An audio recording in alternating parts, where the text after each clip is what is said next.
Hi, Ma'am Jillian. Kumusta? Anong gagawin natin sa hair mo?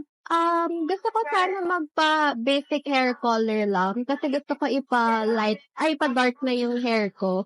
Kasi too brassy na. Ang hirap i-maintain. And then, haircut na rin siguro. Ano yung cut mo?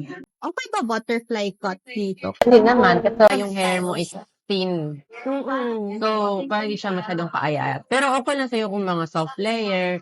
Pero pag layer kasi, ma'am, yung butterfly cut, ibig sabihin na ninipis lalo yung hair mo. Mm-mm. Yeah. Pwede naman. Sige, ready lang natin. Ma'am Julia, kumusta, ma'am?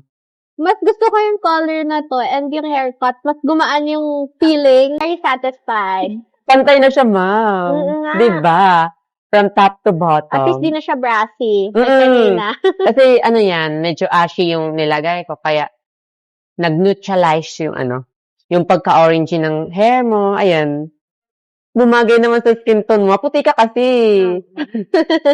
Then yung cut mo, ma'am. Achieve yung pinakita ko. Paano ka kanina. lang meron kasi siyang Dyson. So, inaayos lang niya para ma-define yung big curls na layers.